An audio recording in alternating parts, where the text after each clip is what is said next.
I turn away from the TV, where I have been binge-watching Game of Thrones, and look in the direction of the front door, startled by the unexpected interruption. I hit the mute button and listen, wondering if I had imagined it. It comes again, a soft triple knock. Someone is at the front door. I briefly wonder if maybe my parents came home early from the movies. It is their monthly date night. But I didn't hear their car pull up by the driveway. Besides, they wouldn't knock on the door of their own house. Who could it be out there? It is the middle of the night.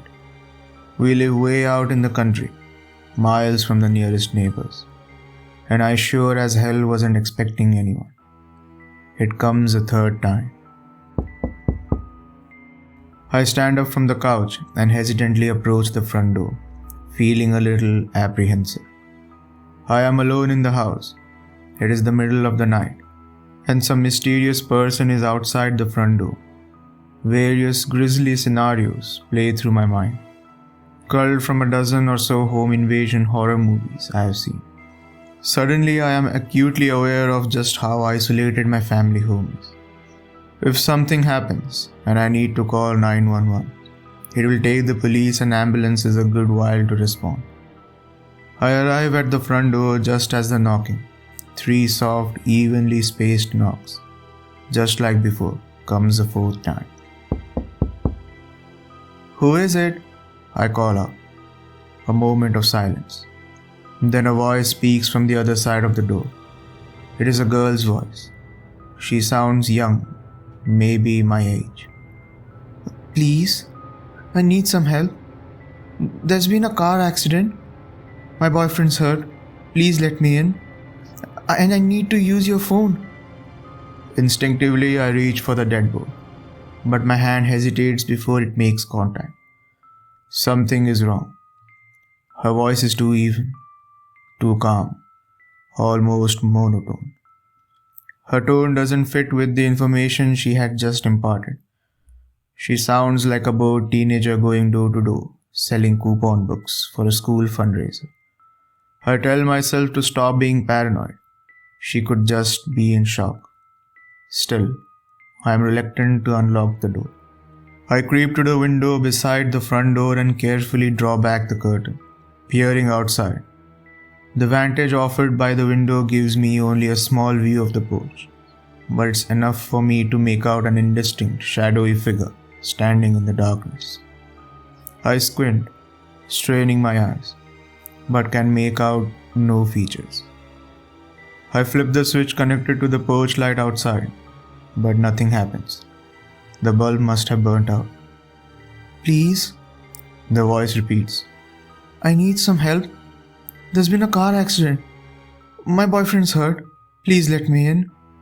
I need to use your phone.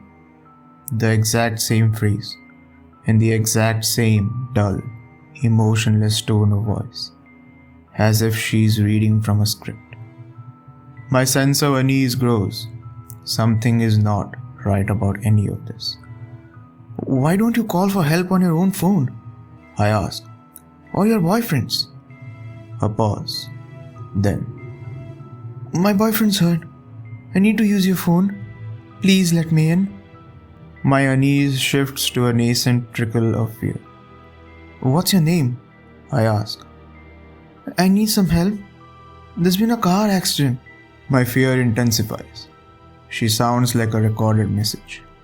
How about I call 911 for you? Just tell me the location where you had your accident. I need some help. Please let me in. Not until you tell me your name. I answer firmly, but with a slight tremble to my voice. The doorknob suddenly rattles, turned from the other side. I jump back and it feels like my heart is trying to leap out of my chest.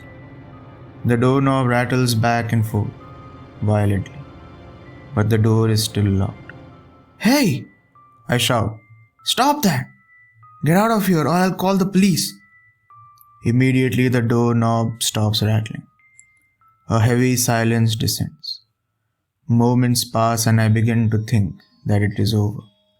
Suddenly I hear a loud thud.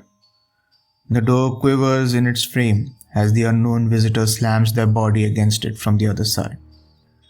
Another thud, and again, and the thuds just came. My heart is racing and my body is galvanized with sheer terror. I bolt to the coffee table where my phone lies and grab it, dialing 911 with trembling fingers. The thudding at the front door continues, almost rhythmically.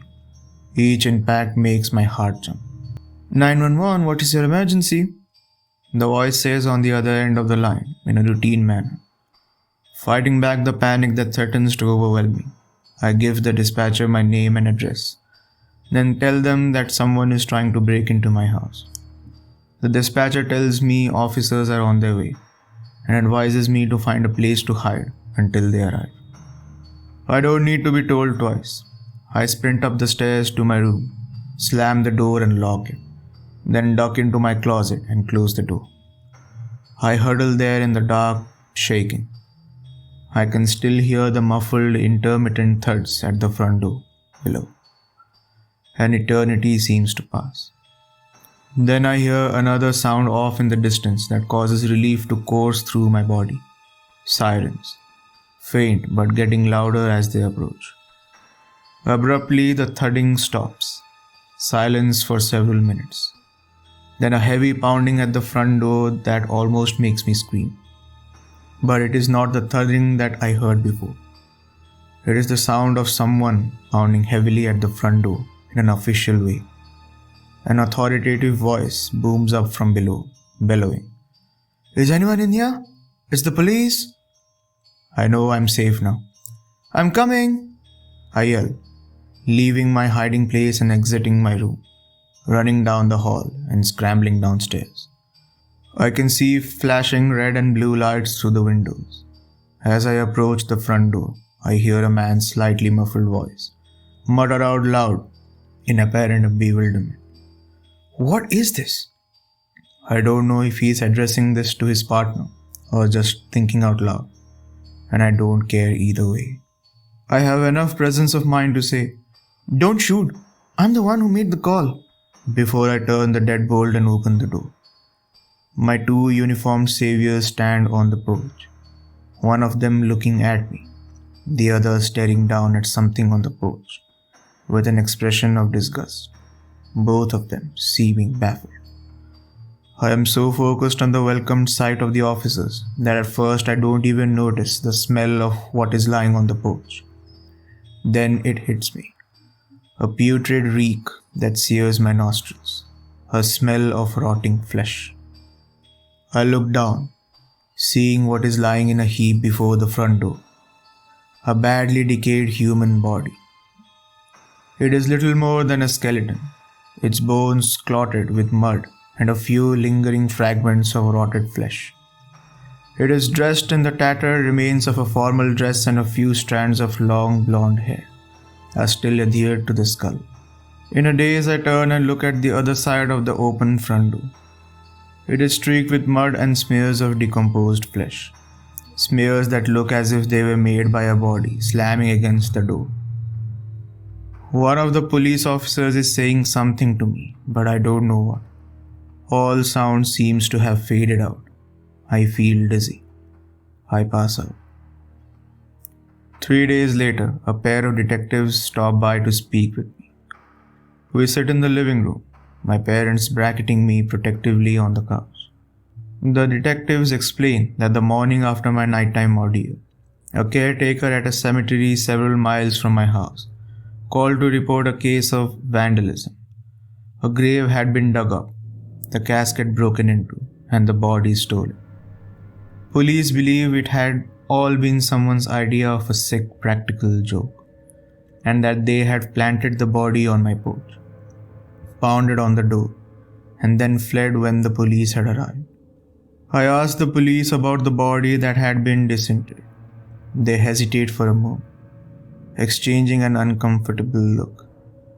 They look back at me and explain that it had belonged to a local teenage girl who had died 40 years earlier in a car accident.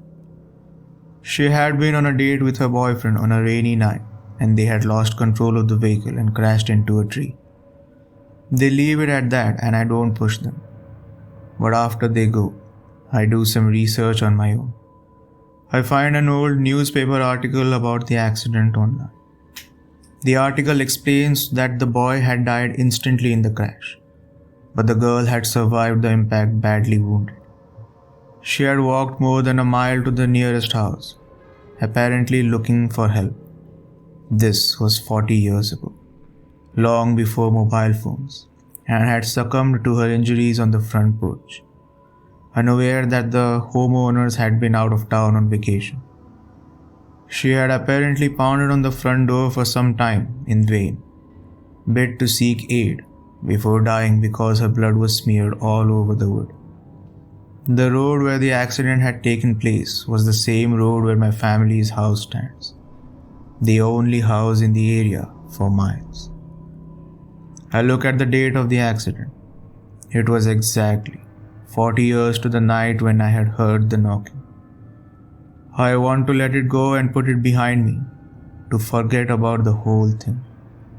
Probably the police are right, and it was just the work of some local teens or drunk college kids playing a sick, half-assed prank. But there's one thing still bothering me. One last thing I need to know. I borrow my parents' car and drive out to the cemetery where the girl was buried. It is only about 3 miles from where I live, not far from the site of the accident. The caretaker is a white-haired, heavy-set man in his early 60s. I tell him who I am and what happened to me the other night.